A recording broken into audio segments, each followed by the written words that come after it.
여호와께 고난 중에서 구원을 간구하며 응답을 소망하는 내용인데 1절로 4절은 85페이지 자기를 긍휼히 여겨 고난에서 구원해 주시라는 간구를 노래합니다.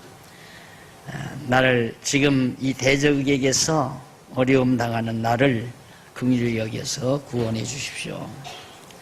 이거 7절, 5절로 7절 그 밑에 자기가 당하는 고난에 대한 상황을 내가 지금 어떤 고난을 당하고 있는가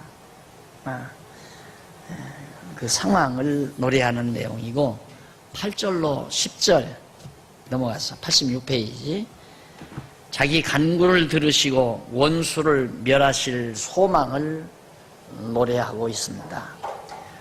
자기의 간구를, 그것도 원수를 멸해달라는 것도 이 언약에 기초한 거예요. 여기 모든 기원시, 간구시 이런 시, 찬양시들은 바로 언약시에 전부 기반을 두고 있다.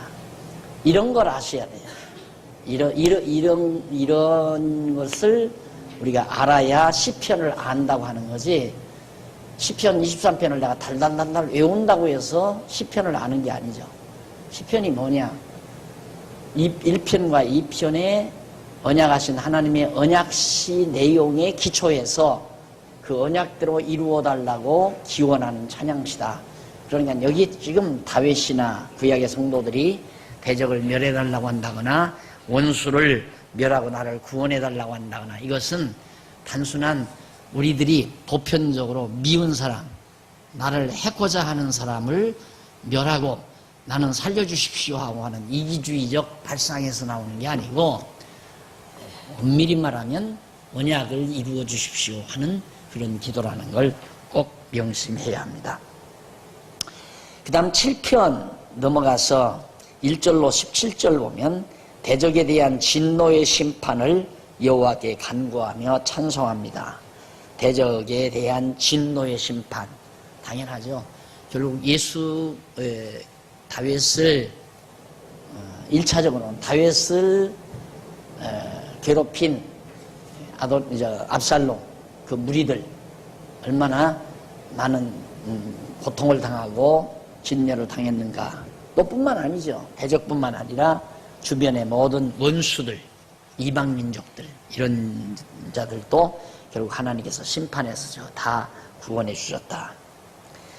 그렇게 정리를 하고 나니까 시편이 아주 참 쉬워지고 간단 명료해지잖아요.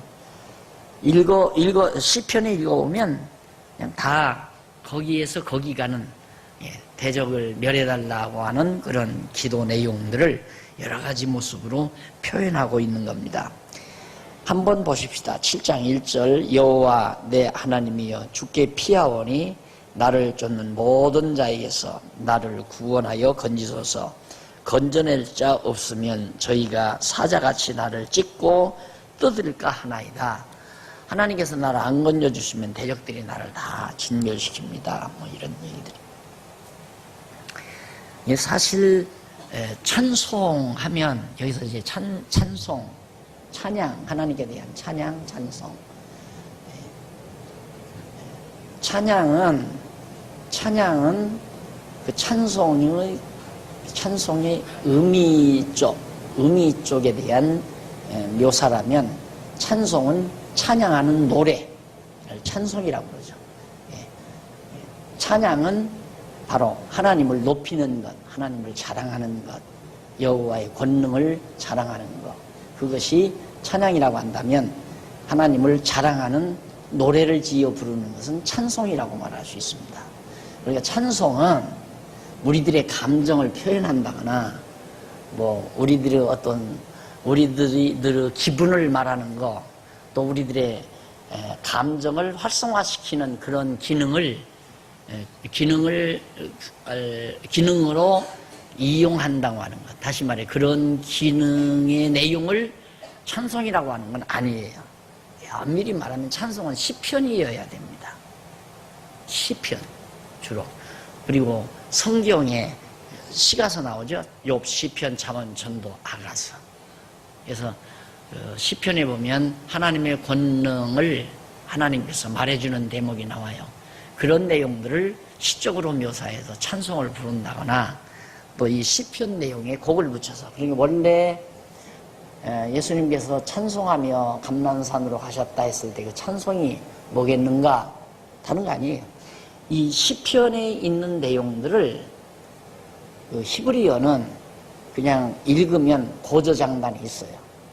악센트가 붙어 있고 모든 부호가 붙어가지고 그 히브리어 글자 내용대로 그냥 쭉 읽으면 그냥 노래가 돼요. 그래서 이제 예수님께서 찬송하며 가셨다 했을 때 그 찬송은 시편의 내용이에요. 오늘 우리들이 지금 부르는 찬송은 참 치사하지만은 이 교회를 상대로 해서 돈벌이 하기 위한 찬송이 하나 나오면 또 고쳐요. 고쳐서 이쪽에서 찬송가 공예를 또 하나 만들어요. 그래서 또 그걸로 찍어서 또 팔아먹고 또 이쪽을 또 만들어요. 내 당대에도 지금 찬송을 3번인가 4번인가 바꿨어요. 근데 찬송도 아닌 걸 찬송가에다가 집어넣고 있거든요. 여기다가 사철의 봄바람 불어온다 뭐고 뭐 어쩌고 나오는 거 있잖아요. 그건 찬송이 아니죠. 그냥 노래, 우리들이 부르는 노래라고 생각해요. 그게 하나님 소리 드러났다고 해서 찬송이라고 하네. 그냥 오직 하나님만, 그래서 그냥 정확하게는 시편 내용 그대로를 노래로 그렇게 부른다면, 곡을 붙여서 부른다면 진정한 찬송이 될 수 있습니다. 그 다음 넘어가서 1절로 5절에 보면 87페이지 밑에서 10번째, 9번째 1절로 5절에 보면 다윗이 여호와께 자기를 대적하여 구원해 주시라는 간구를 노래하고 있습니다.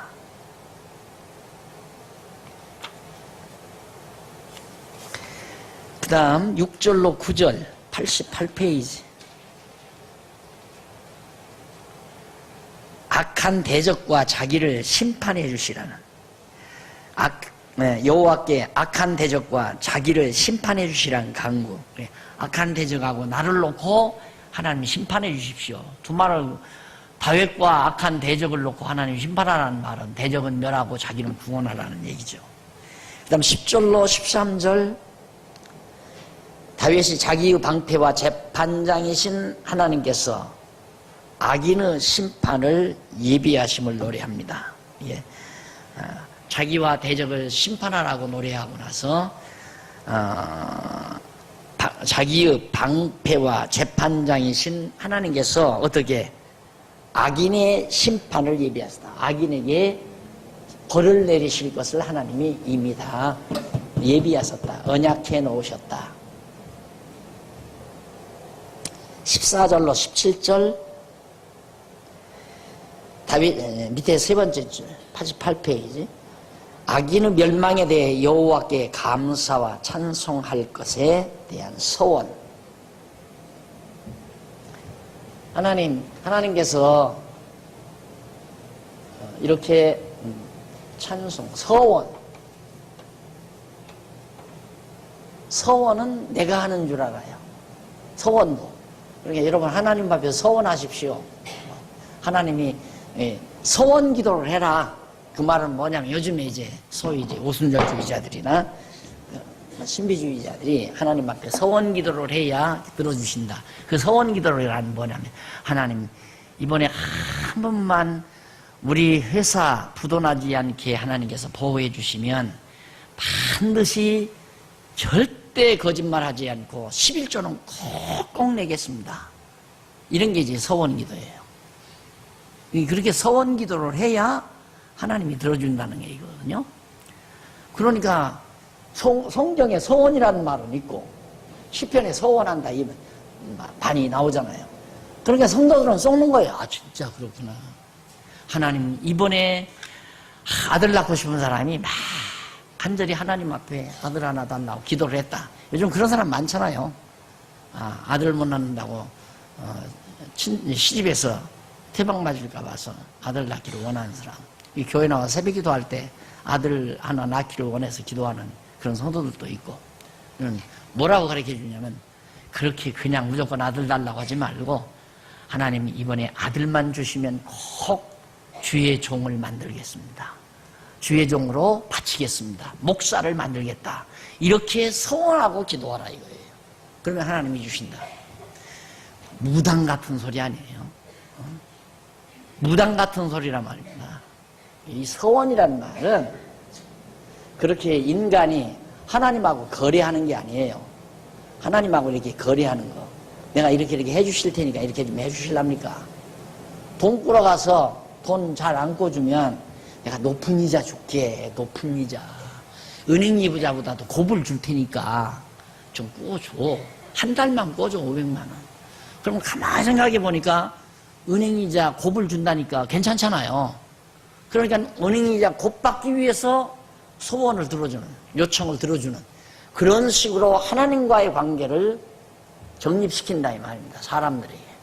전부가 다 그거죠. 이렇게 해야 하나님이 좋아서 여러분들에게 복을 주지, 하나님 기분 나쁘게 하면 복 주다가도 다 뺏어간다 이런 식. 서원이라는 말이 그런 의미로 사용되거든요. 근데 그게 아니고 이것도 하나님이 하게 하세요. 어떻게 하게 하시냐면 하나님 언약하신 거 이루어 달라고 기도한단 말입니다. 왜? 언약했으니까 이루어질 게 분명하잖아요. 그러니까 언약한 것 그대로 이루어 주십시오. 이루어지면 내가 서원하게 됩니다 이 말이에요. 뭘? 나는 찬양하게 됩니다. 하나님께서 언약대로 이루어 주는데 어떻게 찬양이 안 나와요? 찬양하게 될 것을, 찬양할 것을 서원한다 이 말이에요. 그러니까 서원도 하나님이 하게 하신 거지, 자기가 내가 찬양할 거니까 하나님이 이루어 주십시오 그 말이 아니에요. 자 보세요. 내가 서원을 해요. 뭐라고? 하나님 찬양하겠습니다. 그러니 이루어 주십시오. 이루어 줄 아들 하나 주십시오라고 구했다 이 말이에요. 그러면 하나님 아들 하나 준다고 약속하십시오 이 말 아니에요. 거꾸로 돌아갑니다. 거꾸로 돌아가서. 그게 아니라니까. 여기서부터 시작을 해야지. 하나님이 아들 준다고 약속했으면, 아들 준다고 약속했으면, 아브라함에게 아들 준다고 약속했죠. 언약했잖아요. 언약했으니까 아들 줄 것을 달라고 기도하는 거고, 아들 언약대로 하나님이 아들 주면 나는 찬양하게 될 겁니다. 그게 서원이에요. 서원은 내가 하나님에게 이렇게 하나님을 갖다가 뭐라 그래요 그걸 유도하는 게 아니에요. 하나님 마음을 잡아 돌리기 위해서 유도하는 게. 전부 그런 식으로 사람 생각으로 만들어가지고 성경에 나오는 내용들을 만들어가지고 성도들을 전부 그렇게 유혹을 하니 아유 답답해라.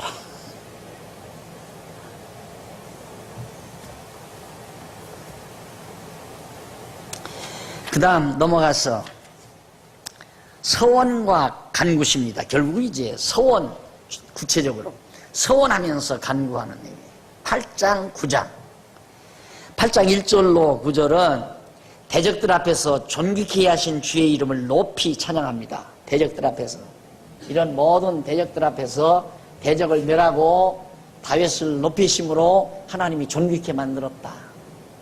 그러니 하나님이 낮아지게도 하고 높이기도 하시고 천대받게도 하시고 존귀케도 하시고, 이런 모두는 예수 그리스도가 낮고 천한 인간 땅 위에 최고로 추한 곳에 오셨죠.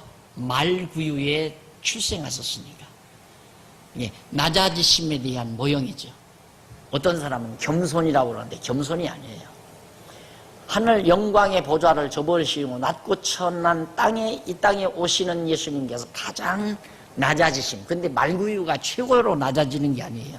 말구유보다도 더 낮아지는 것은 음부죠.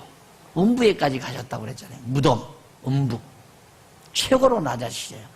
그렇게 최고로 낮아지시게도 하신 하나님께서 영광의 보좌에 승천하서 하나님 영광의 보좌에 앉으시는 높이심의 영광, 하나님이 그렇게 하시는 것처럼 다윗도 천대와 대적들에게 멸시와 천대를 받게 하시다가 승리케 해서 다시 왕궁의 존귀를 받게 하신 것을 높이 하나님께 찬양하는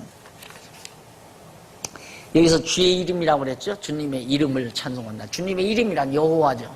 언약대로 이루신 여호와 그 이름을 찬양한다. 자, 거기 보면 이제 본문에 보면 권고하신다는 말씀이 나와요. 권고하시나이다. 어디냐면 3절로 5절, 3절로 5절, 4절에 보면 4절 마지막에 사람이 무엇이고 한데 주께서 저를 생각하시며 인자가 무엇이고 한데 주께서 저를 권고하시나이까 했을 때 그 권고하신다라는 말은 3492페이지 위에서 8째 줄 파카드라는 말이 나오죠. 히브리 말. 이 권고하시나이까라는 말은 히브리어예요. 파카드. 이는 보살피다, 기억하다, 그리고 방문하다. 나 같은 것이 뭐기 때문에 하나님은 그렇게 나를 보살펴 주십니까? 그 말이에요. 권고하시나이. 왜 이렇게 아주 우리가 듣기 딱 들으면 얼른 이해갈 수 있는 말도 있는데 번역이 잘못해서 인간이 무엇이고 한데 나를 권고하시나이. 권고란 말이 이렇게 해라 저렇게 해라 하고 권하는 말로 이렇게 듣지만 얼른 감각이 잘 안 오잖아요. 내가 무엇이기에 이렇게 보살펴 주십니까? 이 말이에요. 아무것도 아닌데 다 왜 자기 자신이. 아버지도 자기 못났다고 저 들가에 가서 양이나 먹이라고 하던 그런 보잘것없는 인간인데 내가 뭐기에 이렇게 날 보살펴 주십니까? 너무 감동스러워서 하는 말입니다. 그 다음 9장 1절로 10절 대적을 멸하심에 감사하고 찬송하며 전할 것을 소원하죠. 대적을 하나님께서 언약대로 대적을 멸해 주시면 성취해 주시면 나는 찬양하면서 감사하게 될 것입니다. 그게 소원이에요. 전할 것을 소원하는 거예요.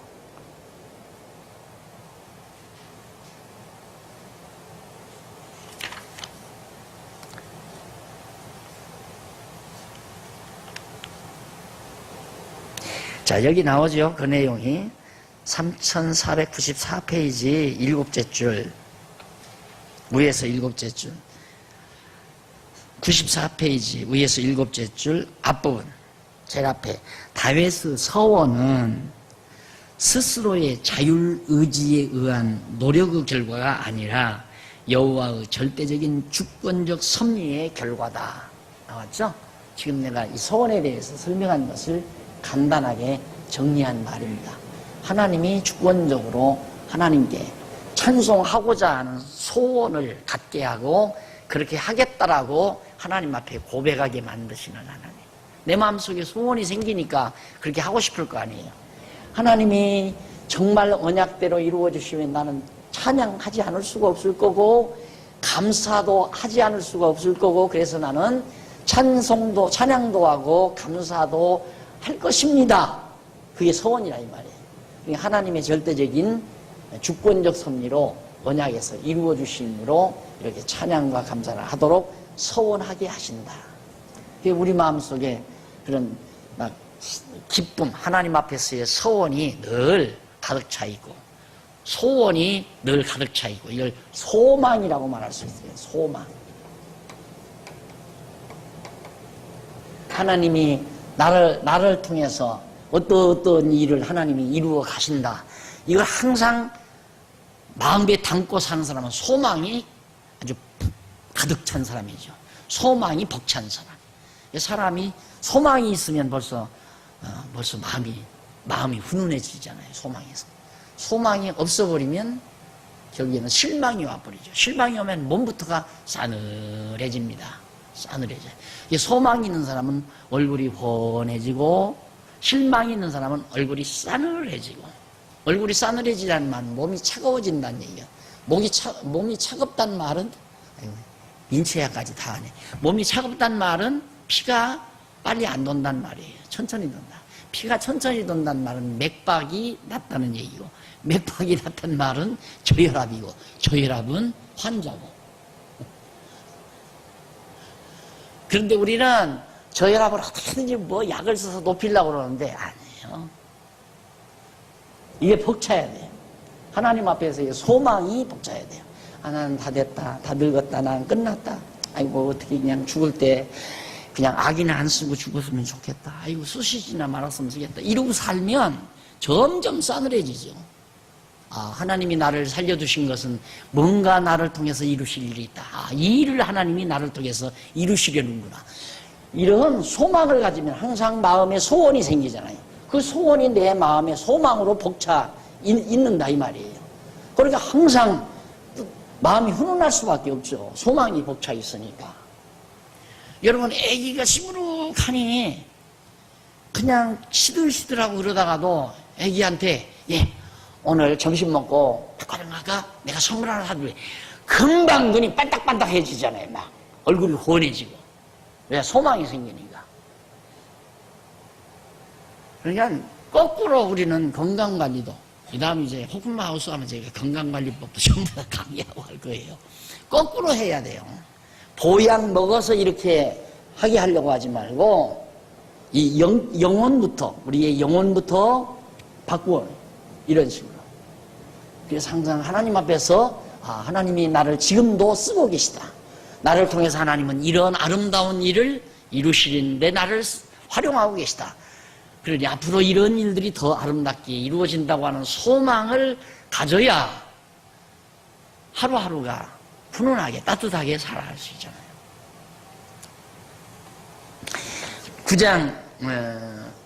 9장 11절로 16절 7절로 10절 보십시다. 95페이지 위에 세 번째 줄 7절로 10절.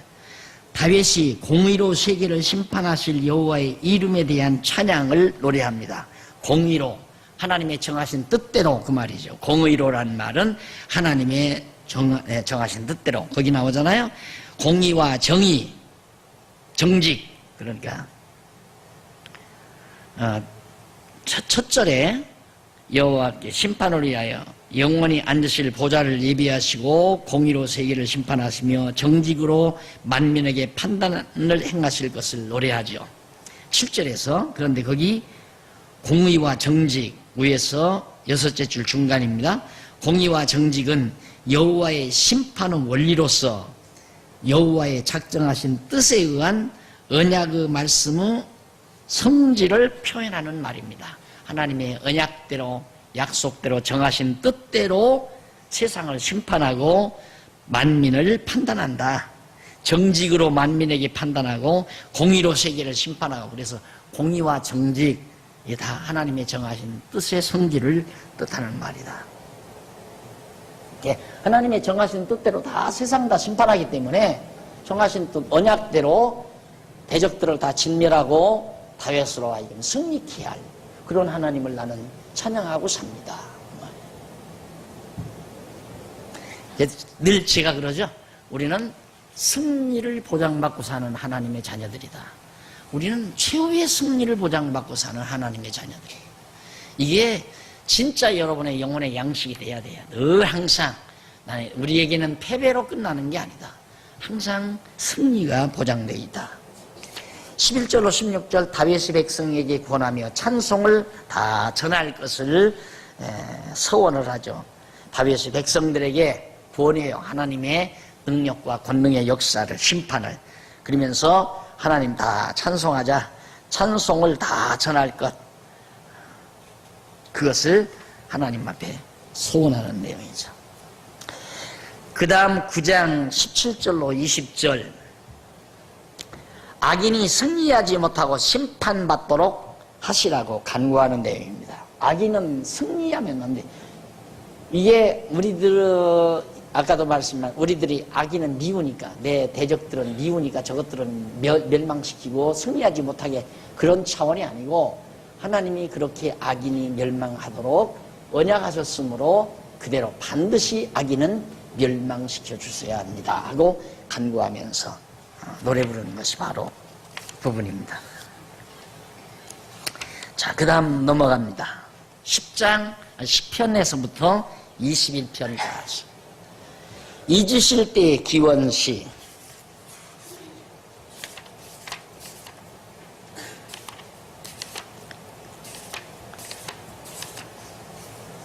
한쪽 바로 1번,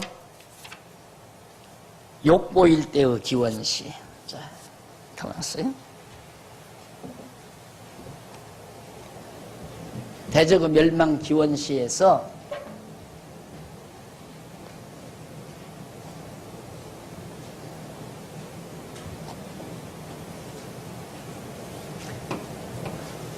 욕보일 때. 욕보일 때가 3절로 9절, 3장에서 9장. 그 다음 두 번째가 이제 잊으실 때. 잊으실 때의 기원시.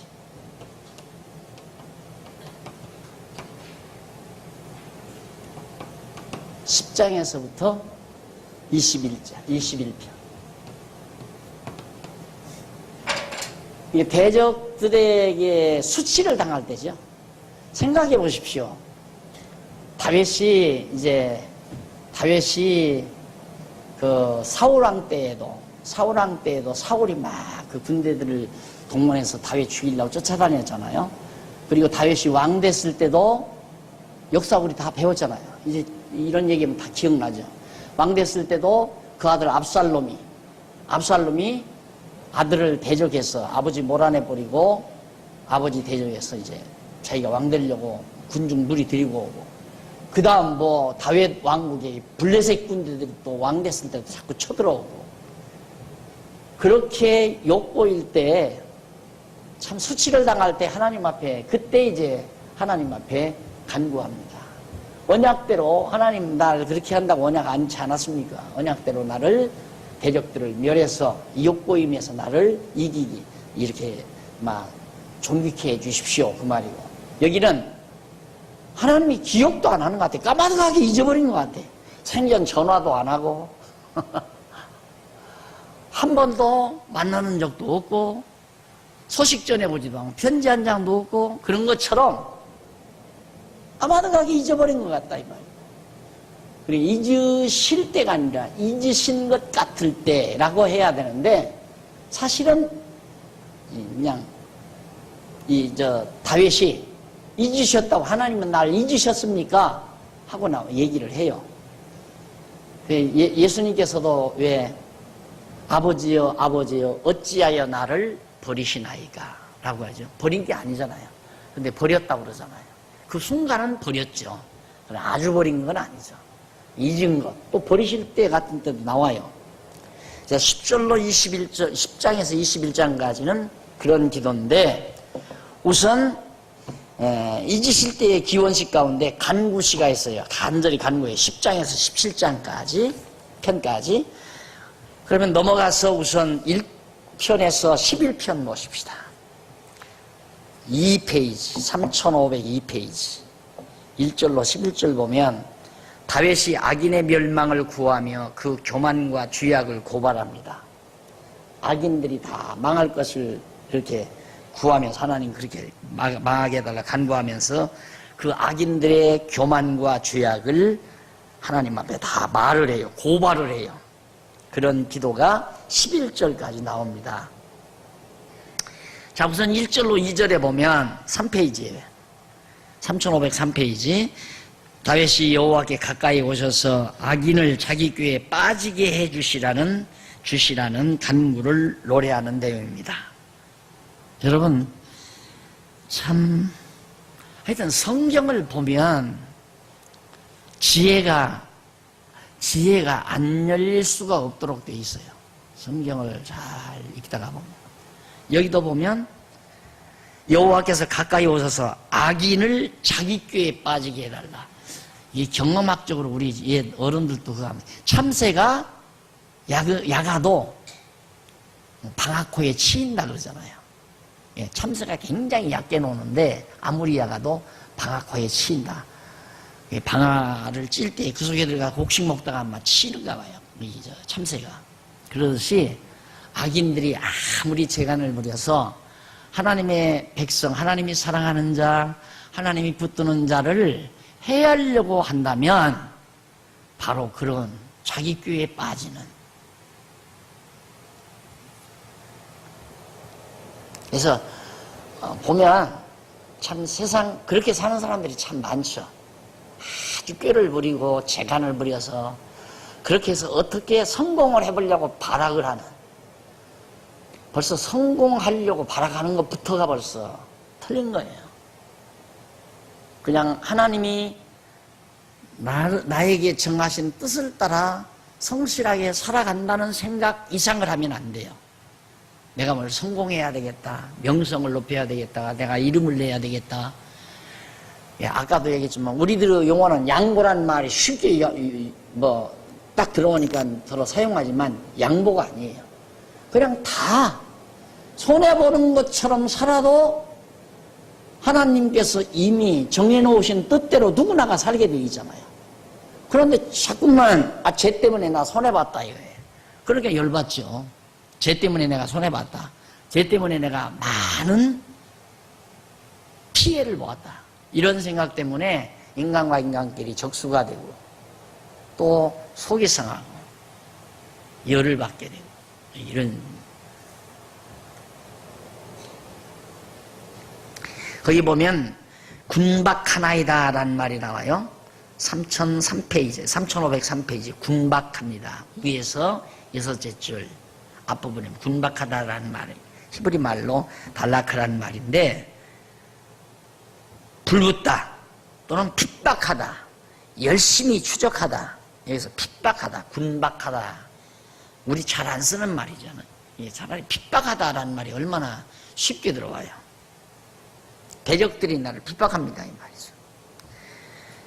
그 다음 탐리하는 자, 3절로 6절 거기 밑에 내려와서 보면 5째 줄, 3절로 6절 거기서부터 5째 줄 중간 좀 못 밑에서 보면 약탈하다 라는 말도 나오고, 그 위에 바로 4번째 줄 탐리하다라는 말이 나오는데, 이건 바자라고 그래요, 히브리 말로. 그런데 약탈하다, 탐욕스럽게 얻다, 그러니까 약탈하다. 탐리하다라는 말은 탐욕으로 이익을 취하다, 그런 뜻이죠. 이게 대적들은 어떻게든지 다윗 왕국을 쳐서 모든 막 전리품을 빼앗고 재물을 뺏고 왕궁을 빼앗고 이렇게 하고자 하는 탐욕스러운 생각으로 난리를 치지만 하나님은 나의 보호자이십니다, 그런 얘기죠.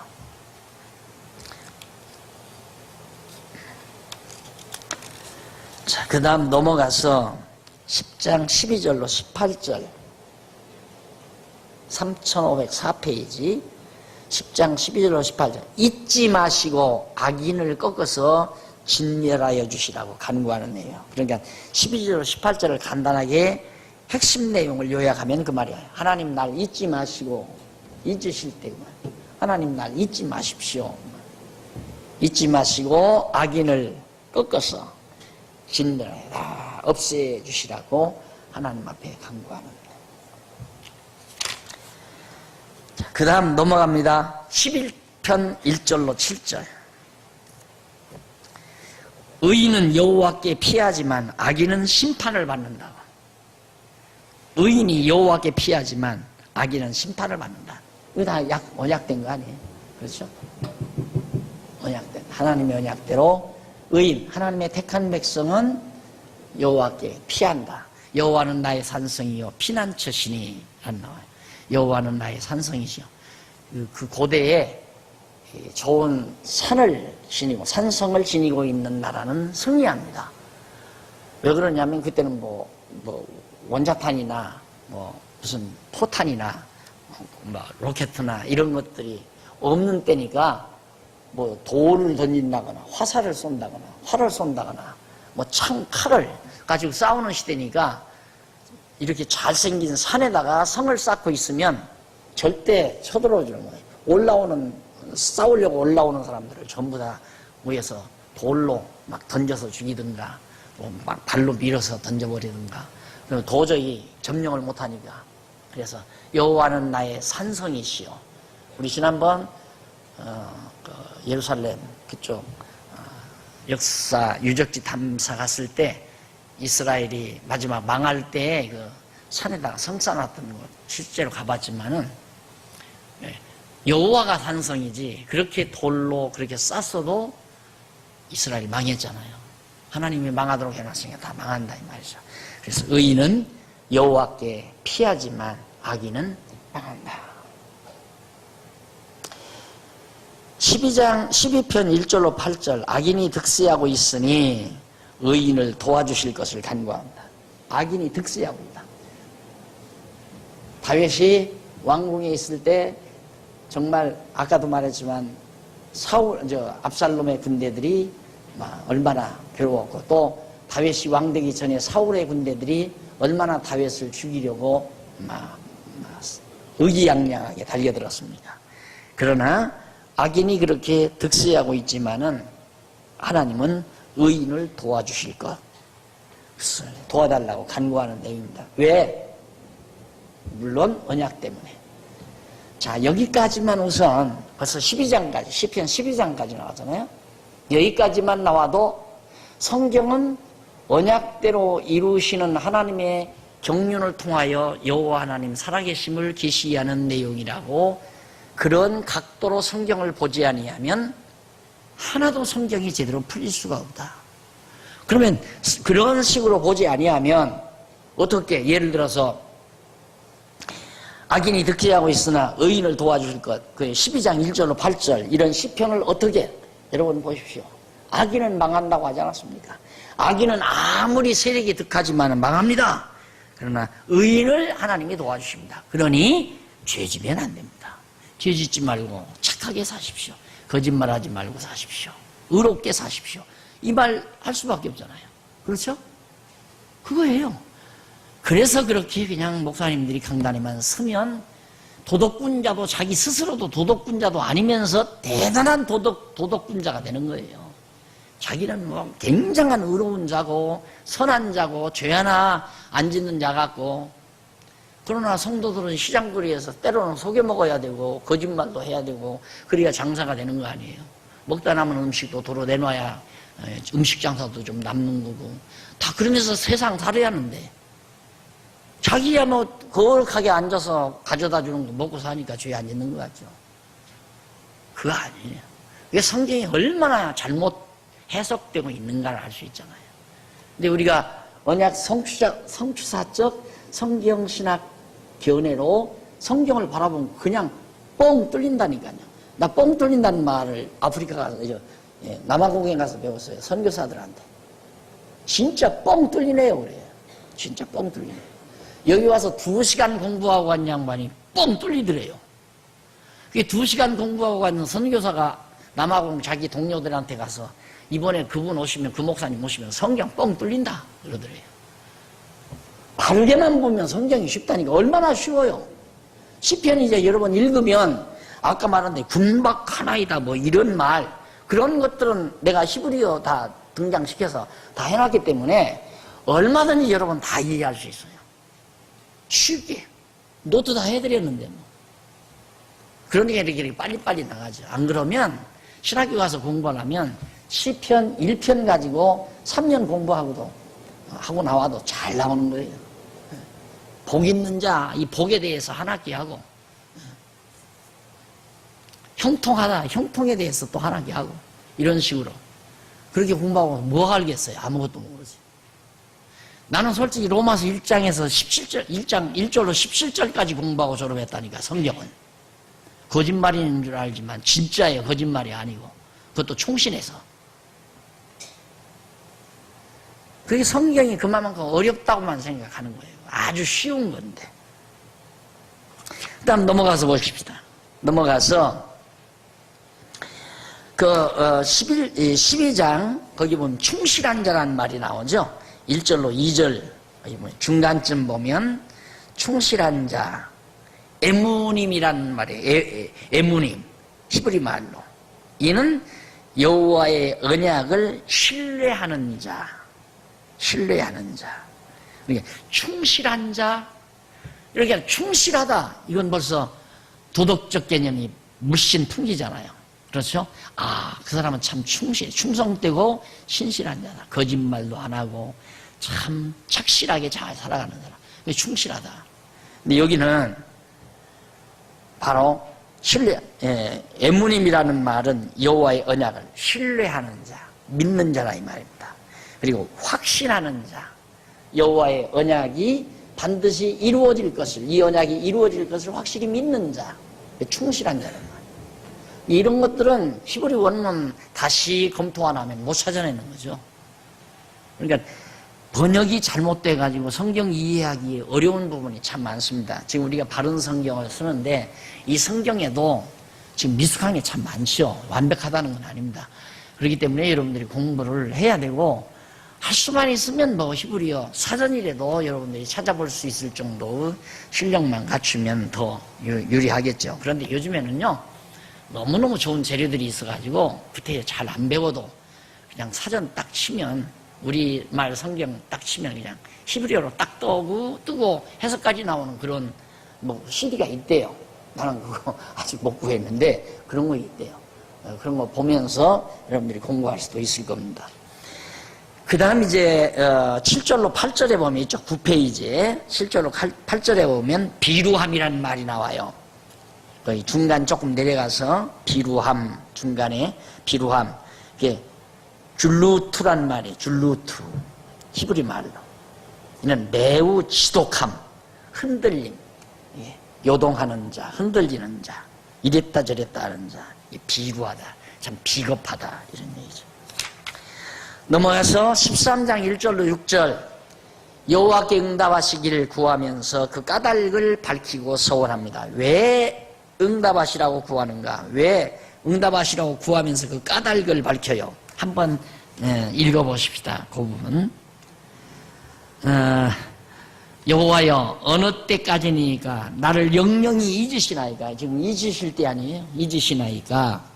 주의 얼굴을 나에게서 언제까지 숨기시겠나이까? 왜 날 잊어버리고 나타나지도 않고 그러십니까? 얼굴을 숨긴다는 말은 하나님이 도와주지 않는다는 의미를 아주 시적으로 묘사하는 말이에요. 내가 나의 영혼에 경영하고 종일토록 마음에 근심하기를 어느 때까지 하오며 내 원수가 나를 쳐서 자긍하기를 어느 때까지 하리이까? 원수들이 지금 좋아합니다.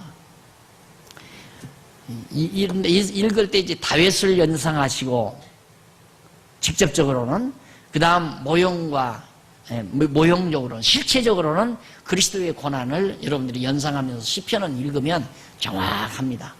1차적으로 대개 다윗이나 이스라엘 민족의 고난, 이걸 연상하시면서 그 다음 이제 직접적으로 실체적으로는 그리스도가 당하시는 고난을 의중에 두고 읽으시면 정확하게 맞는 내용입니다. 여호와 내 하나님이여, 나를 생각하사 응답하시고 나의 눈을 밝히소서. 두렵건대 내가 사망의 잠을 잘까 하오며 두렵건대 나의 원수가 이르기를 내가 저를 이기었다 할까 하오며. 이게 이유예요. 까닭이. 왜 하나님께서 나를, 내 간구를 들어주셔야 되는가? 그 까닭을 구하는데, 그 이유는 내가 영원히 죽어버리면 어떡합니까? 부활하지 못하고 영원히 죽어버리면 그 말이죠. 다윗이 다시 왕궁으로 돌아오지 못하고 그대로 망해버리면 어떡합니까? 어떡합니까? 그 말은 다윗의 입장이 곤란하다는 얘기가 아니라 언약하신 여호와가 거짓말되는 거 아닙니까? 그 말이에요. 그리고 나의 원수가 이르기를 내가 이기었다. 원수들이 이제 우리들이 이겼다. 그렇게 영원히 승리해버리면 하나님 거짓말쟁이 아닙니까? 그런 얘기. 내가 요동될 때에 나의 대적들이 기뻐할까 하나이다. 나는 오직 주의 인자하심을 의뢰하여 싸우니, 주의 인자하심, 사랑을, 주의 사랑을 의지하여 싸우니 내 마음은 주의 구원을 기뻐하리이다. 자, 하나님은 사랑이 인자하신 하나님은 절대로 나를 영원히 버리지 않는다. 바로 의인은, 복 있는 자는 형통하게 되기 때문에 자기가 영원히 버림받지 않는다. 내가 여호와를 찬송하리니, 왜냐하면 이는 나를 후대하심이로다. 하나님께서 분명히 나로 하여금 후히 대해서 승리케 하실 것을 믿기 때문에 나는 여호와를 찬송할 겁니다 라고 말합니다. 그 다음 14장 1절로 7절, 악인이 없다는 하나님이 의인의 피난처 되심을 기뻐합니다. 어리석은 자는 그 마음에 이르기를 하나님이 없다 하도다. 당연하죠. 이 사람들이야 뭐 하나님이 왜? 저들이 승리하니까 이기니까 우리들이 이기는 거 보니까 네가 섬기는 하나님이 어디 있느냐 이 말이죠. 그리스도의 모습과 그리스도가 십자가에 못 박혀 죽으실 때 조롱받을 때와 같은 얘기 아니에요? 그러듯이 그 모습처럼 그리스도의 몸된 교회가 이 땅 위에서도 많은 시련과 연단을 당하죠. 초대교회도 얼마나 많은 핍박을 당했습니까? 지하 땅굴에서 신앙생활 하기도 하고 목숨을 내걸기도 하고 돌에 맞아 죽기도 하고 그러더니만 중세기에 교회가 타락해가지고 교회 아닌 교회가 진짜 교회를 죽이고 살상하고 다 파멸하고 그리고는 교황만 남잖아요. 중세 7년 동안 종교개혁이 일어났어요. 지금도 마찬가지죠.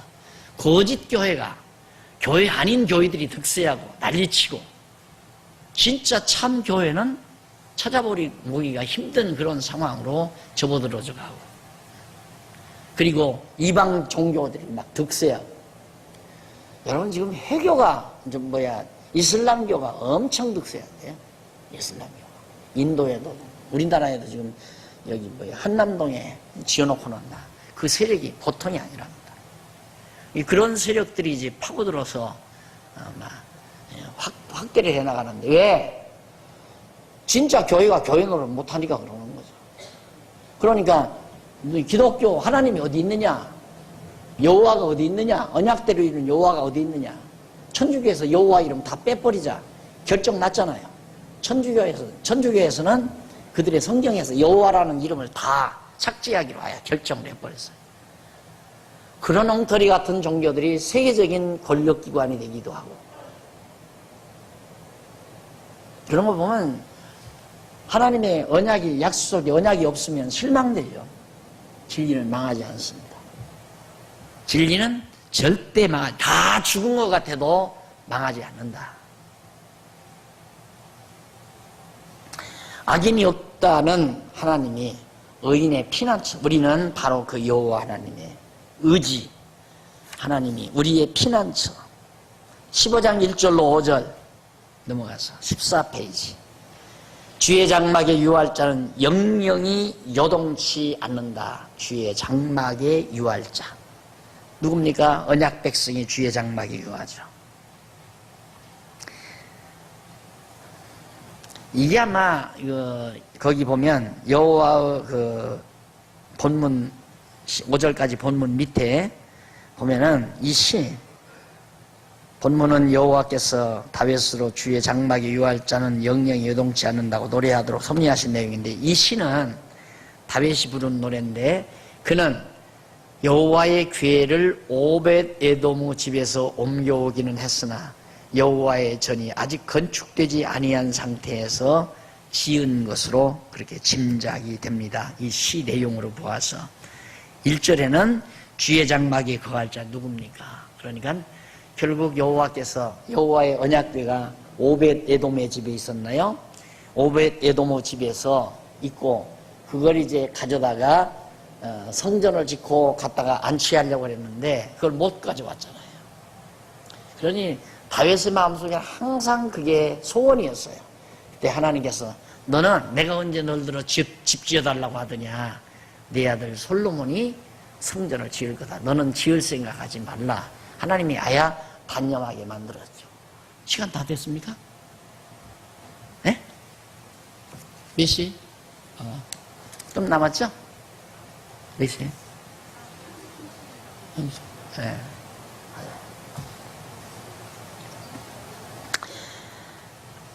그때 이제 정말 여호와의 전을 하나님의 성전을 짓고 그 성전과 함께 거하면서 예루살렘 성전 짓고 그 예루살렘에 거한다고 하는 것이 솔로몬은 엄청 소원이었단 말입니다. 그 소원이나 오늘 우리가 솔로몬의 성전보다도 더 완벽한 솔로몬의 성전은 그림자예요. 모형이에요. 우리는 실체. 그리스도를 머리로 해서 우리 믿는 것과 아는 것이 하나 된 성도들이 하나의 집으로 영원한 성전으로 지어져 가는 이 성전. 이 안에 거할 자가 누구냐. 지금 그 얘기와 같은 거예요. 우리도 이 찬양 그대로 부를 수 있죠. 영영이 요동치 아니하리라. 그 성전 안에 거하는 자는 영원히 요동치 않을 겁니다. 흔들리지 않고 망하지도 않는다. 그런 얘기죠. 그러면서 정직하게 행하며 공의를 일삼으며, 이거 다 도덕적으로 해석하는 거예요. 정직하게 행하며 공의를 일삼으며 이런 얘기 나오죠. 근데 역시 그것도 역시 다 정직하게 행한다는 말이 하나님의 정하신 뜻 따라 살아가는 자, 그게 바로 정직하게 행하는 자들이라고 그렇게 볼 수 있습니다.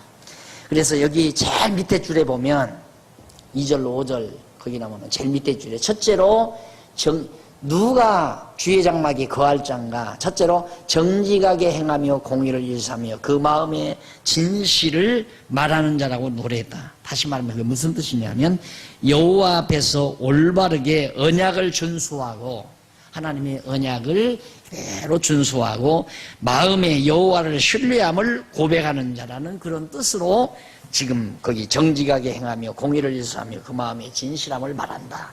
그 말이 그런 의미라는 말입니다.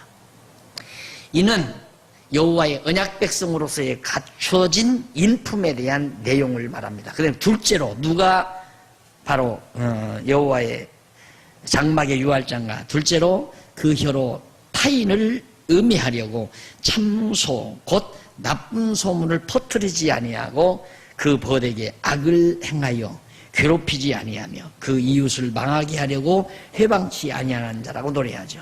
이는 여호와의 언약 백성으로서의 이웃과의 바른 태도에 대한 내용을 말합니다. 이웃들과 잘, 왜? 한 민족, 한 형제를 이루어 살아야 되니까, 한 민족을 이루어야 사니까. 바로 예루살렘 여호와의 그 장막에 거하는 자는 여호와 하나님을 중심으로 똘똘 하나로 잘 뭉쳐진 자들이다.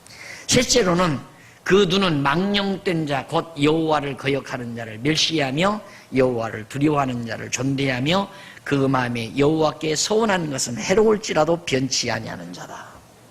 소원이 뭡니까 이게?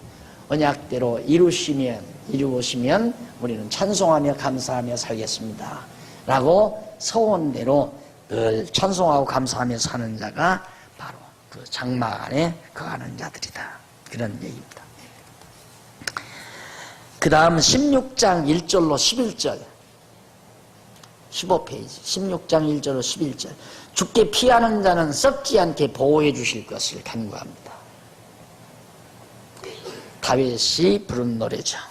그런데 이 시는 다윗이 부른 노래로서 믹담이 뭔가 곧 황금시로 알려지고 있습니다. 믹담이라는 말은 황금시, 아주 정말 귀한 시란 얘기죠. 황금시.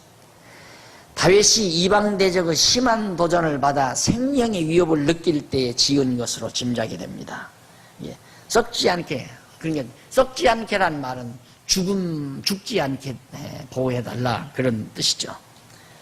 즉 이게 이제 나중에는 예수 그리스도가 무덤에서 썩지 않게 부활하실 그리스도에 대한 하나의 모형으로 노래되고 있는 겁니다.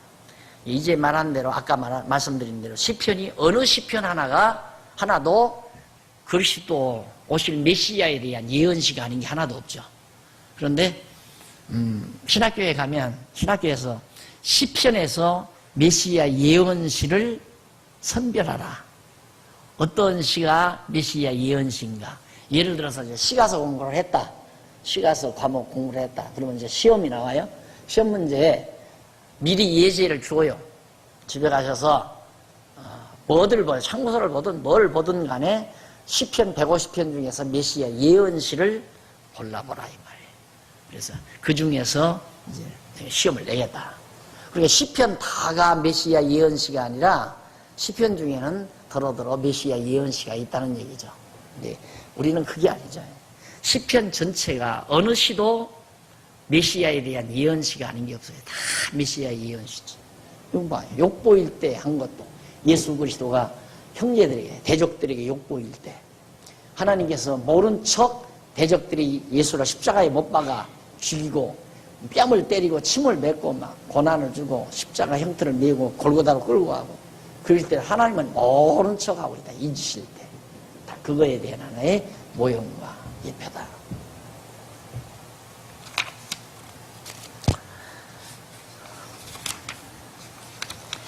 그래서 1절로 2절에 보면 16페이지 다윗이 자기 주가 되시는 여호와께 자기를 보호해 주시라고 간구하고, 그 다음 다윗이 언약 백성을 즐거워하고 이방 민족을 싫어함을 노래하는데요.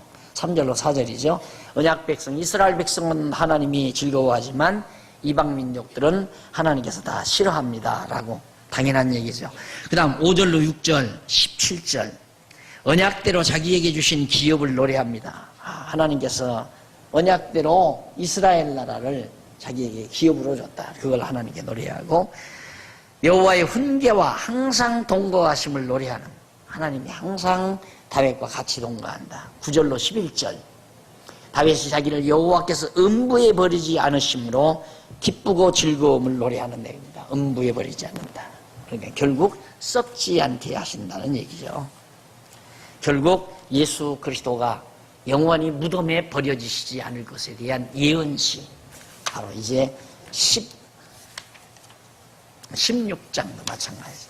그래서 시편은 어느 것 하나 예언시가 아닌 것이 하나도 없다라는 것. 그 다음 이제 17장 1절로 15절 기도를 들으시고 원수에게서 구원해 주실 것을 간구하죠.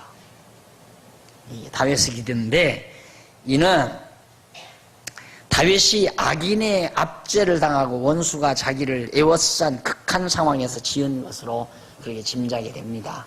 그 시편 내용을 보아서. 그래서 원수들이 다윗을 죽이려고 다 우겨쌌을 때. 근데 거기 1절로 2절에 보면 공평한, 다윗이 여호와께 기도를 들으시고 공평한 판단을 하시라는, 공평한 판단이란 하나님께서 언약대로 심판하십시오라고 간구하는 내용이죠. 그래서 들으소서라는 말 나오죠. 들으소서. 2절에 나의 판단을 주 앞에서 내시며 주의 눈을 공평함을 살피소서 그랬고, 그 다음 1절에는 여호와여 정직함을 들으소서 그랬는데, 이 들으소서라는 말은 히브리어 나와요. 쉐메야. 이는 고려하소서. 그러니까 내 정직함을 하나님 좀 참고로 생각해 주십시오 그 말이에요. 이 정직함이란 도덕적으로 정직하다는 얘기가 아니에요. 다윗이 지금까지도 여호와의 언약의 말씀을 거짓없이 믿고 의지하는 그 정직함, 그걸 하나님이 깊이 좀 생각해서 기억해 주십시오. 고려해달라.